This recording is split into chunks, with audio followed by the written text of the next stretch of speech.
Here's an actual badass New Year's resolution worth creating in your life. Fire, I repeat, fire the bottom 30% of your employees, friends, and bad habits in your life in 2025. Michael McLean, brassballsvideos.com.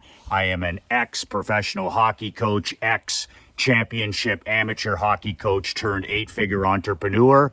You can download a free copy of my brand new book, Unfuckwithable, 5 ways to unfuck your life in the next 30 days.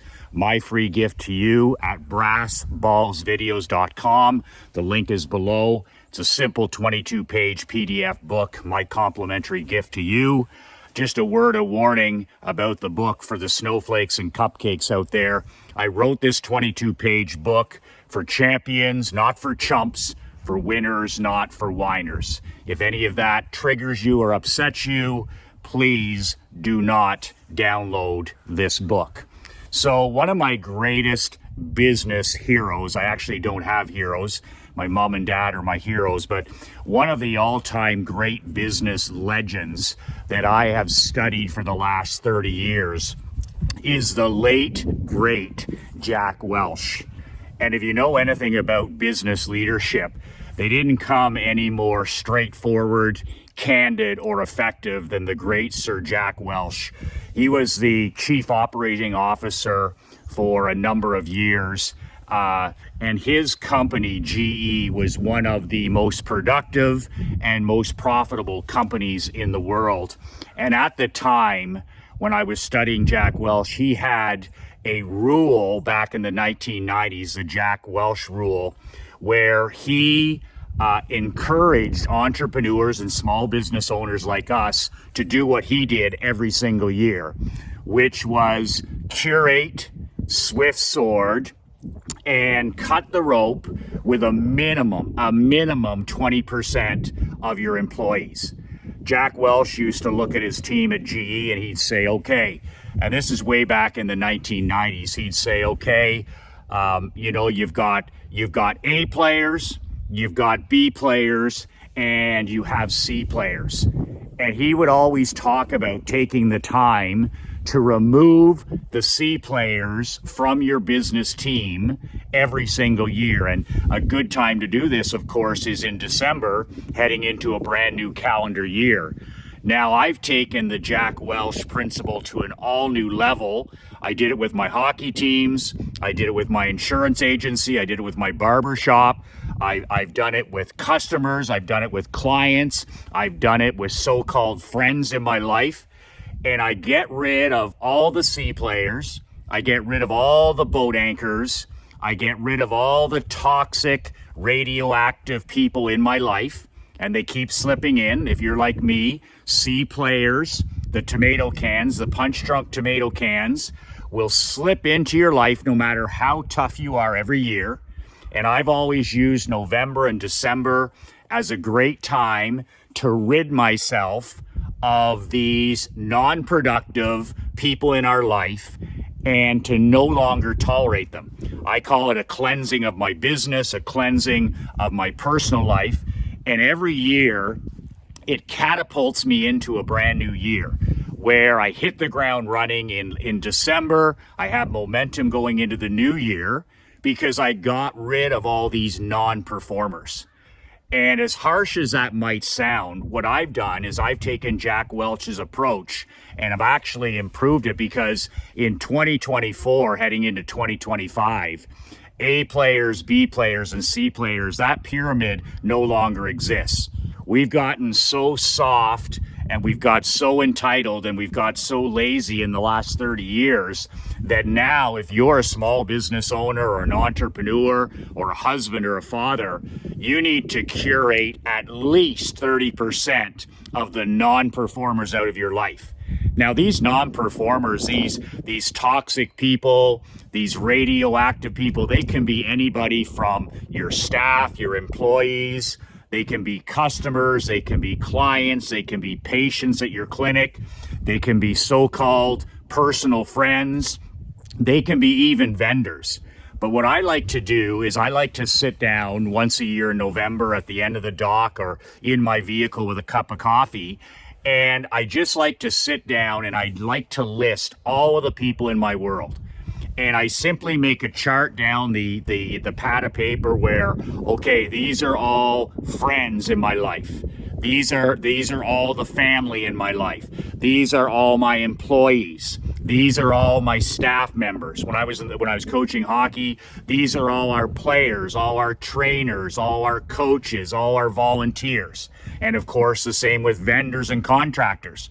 Who cleans the pool, who cuts the grass, who plows the snow. And I just make a list of every single person in my life for that year. And then I put them into columns: A player, B player, and C player. And an A player is the top of the list, the top of the mountain. They're the best of the best in your life, whether they're an employee, whether they're an ally, whether they're a friend, whether they're a salesperson. They're the best of the best. They're the people that are the 80-20 in your life. You're getting 80% of your results from those 20%, or even now in today's world, you're getting 90% of your positive results in your life from those 10. So, now Jack Welch used to talk about, the top 30%. There's no longer 30% top players in your business or in your life. It just simply doesn't exist. What I've broken the pyramid down to it in my experience now is if you do a great job, you've maybe got 10% A players in your life. 10% of your employees make up 90% of your sales, your profits, and your productivity. So you're down to 10% in 2024, 2025. The fat middle, which is the B players, these are players that, they have good work ethic, they show up most days, they do their job. That's the middle, and I have that at about 60%. So 10% at the very top, 60% in the middle, which leaves us that pathetic 30% at the bottom.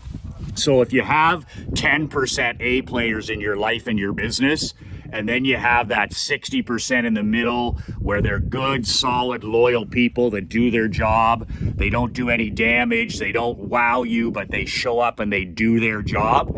And then that leaves that fat, useless 30% at the bottom. These are your non-profitable performers. I know that the bleeding hearts like to say, well, Sally needs a job, or Joe has been with us for 30 years. I've heard that losing talk for years in sport and in business and in my personal life.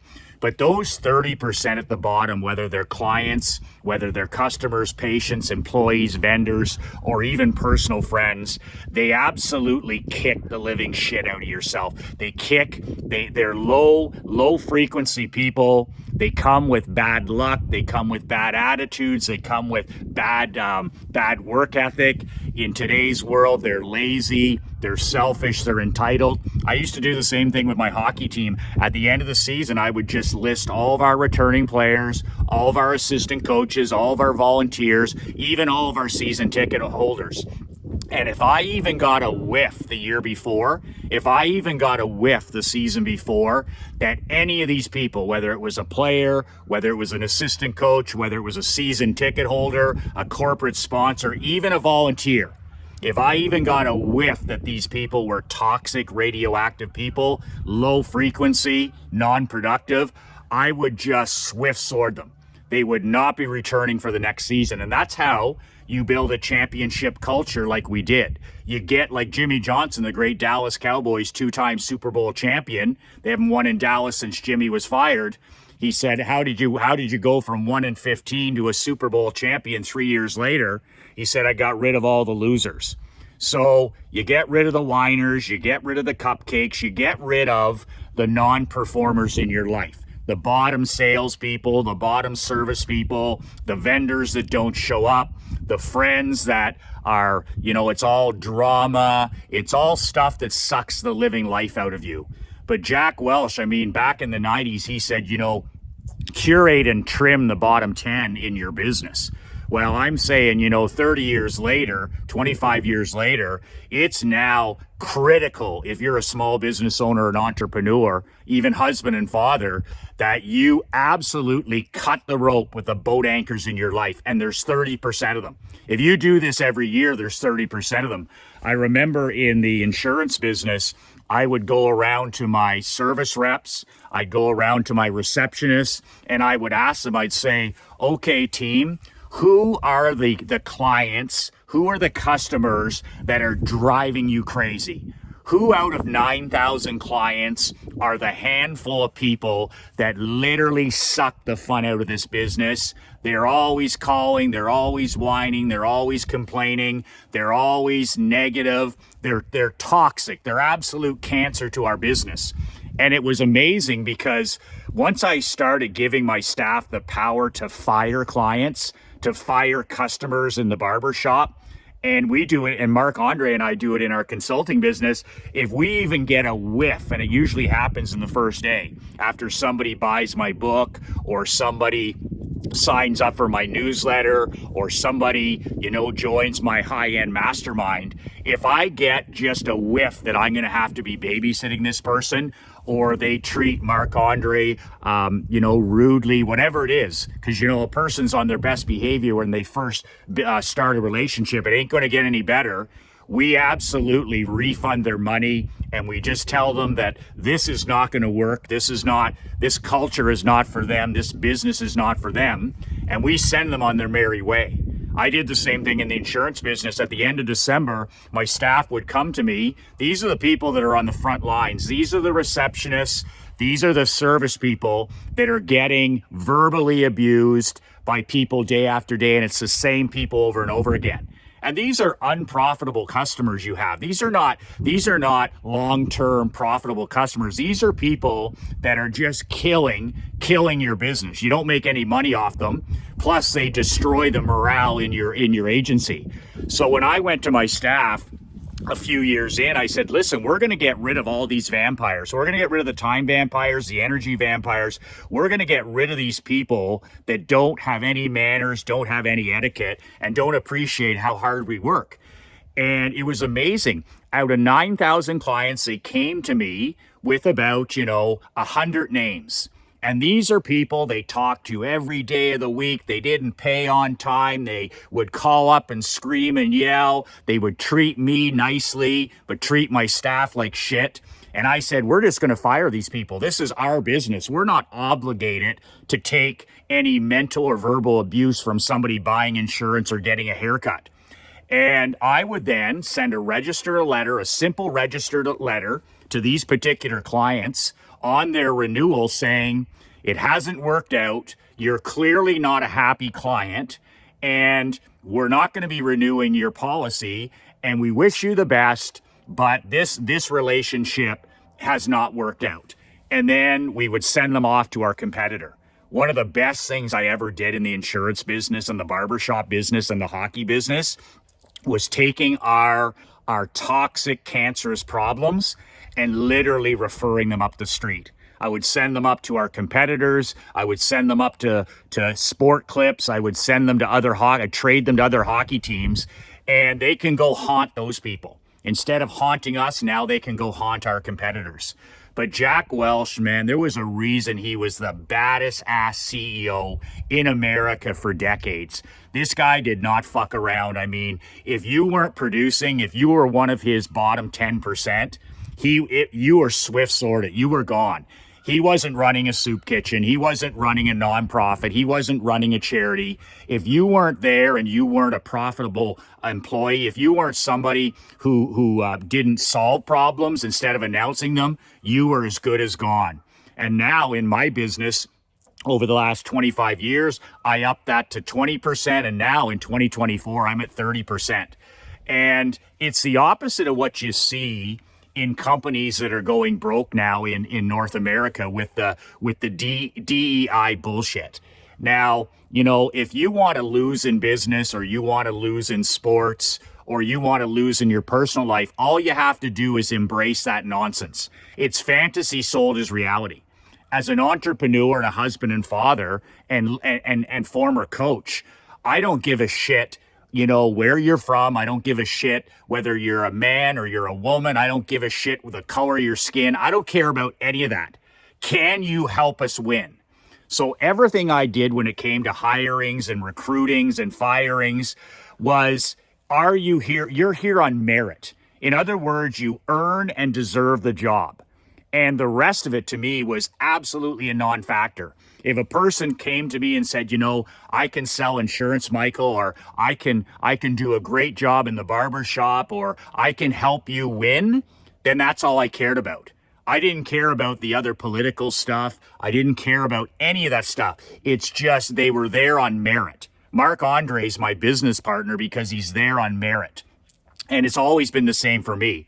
My badass CEO or COO, Sandra Challenger, she ran my $1 million agency for, I think Sandra was the COO for 9 years. The best COO that money can find and buy. And they called her the little general behind her back, which is the ultimate compliment. She did such an amazing job managing our 23 people. But she was exactly the same. At the end of the year, she would bring me a list of abusive clients, non-profitable clients that we wanted to get rid of. I would approve the list. Once again, it was 20%, 30% of our book of business. And I would say, I would approve it. And I'm like, good riddance. And we get rid of them. And it was like a breath of fresh air throughout our entire building heading into the new year. They no longer had to tolerate these people that were ugly and unhappy and were just taking out all of this on our employees. And the other thing she'd bring me a list of our staff of 23 people and the vendors we were using. And she'd say, Michael, these are our bottom 30%. These are our employees that are C players. They're not profitable. They're not good team players. They're not motivated to be here. What do you want to do? And I would approve the termination of all 30% of them. And at that time, that might be 2, 3, 4 people. But that again was such a breath of fresh air. And you know who this helps you keep in your business or in your personal life? If you don't get rid of the whiners and the complainers, then you're going to lose your A players. People always say to me, Michael, what's the secret to your success in sports and in business? And I'm like, I hire people that are smarter and better than me. And I've done that with Marc Andre in this business. I hire the best people that money can buy, the people that I can afford. Like I spend as much as I can on talent. And then I support them by never tolerating C players. You can build a small empire with A players. That's going to be, 5 to 10% of your people. And then you can still do a great job with B players. They run your systems, they answer the phones, they can do a very good job. But C players will bankrupt and cripple your business. And then you'll have one of your A players hand you a resignation letter and you'll wonder what happened. And it's like the great Nick Saban says, Alabama's championship retired coach. He said, you can never have team chemistry. He said, you can never, ever have team chemistry if you don't live by this rule. And the rule is this: high performance people do not like mediocre people, and mediocre people do not like high performance people. And once you grow up and get that mentality, that accurate thinking mentality, and stop mixing high performance people, stop mixing A players with B players and C players, and then hoping you're going to have team chemistry. Those C players kick the shit out of your top players because they're late, they don't care, they're lazy, they're entitled, they're negative, they're toxic, and it just kills you if you don't have the balls to constantly be curating, swift sorting, and cutting the rope with C players.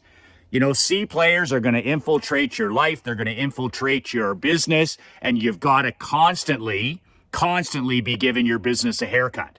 And there's no better time to do it than in November and December.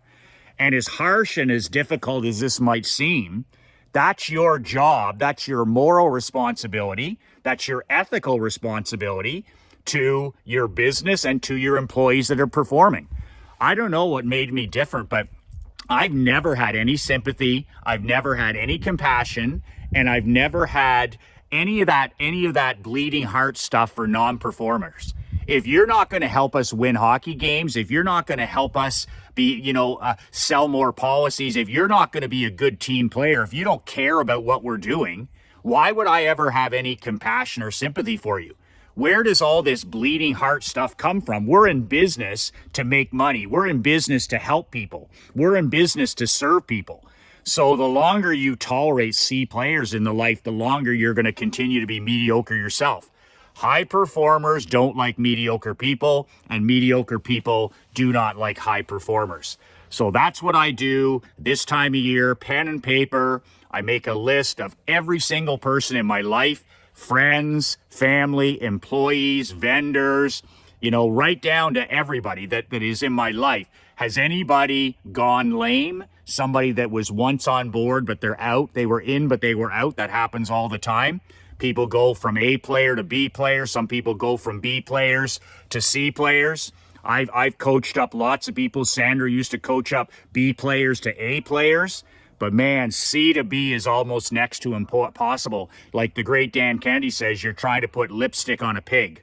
So for me, I put everyone down, and then I put them into commons. A player, top, 10%. B player, 60%. And then in the bottom 30% are the non-performers.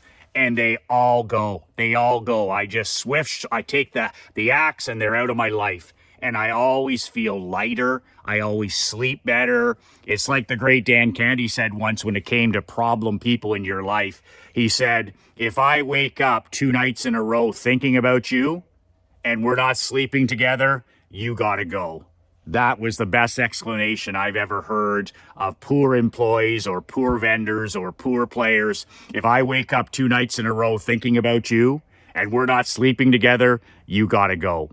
Michael McLean, brassballsvideos.com. Remember what my 91-year-old young father always says, the best is yet to come. Download a free copy of my book below at brassballsvideos.com. 2 words that changed my life, 2 words that'll change yours.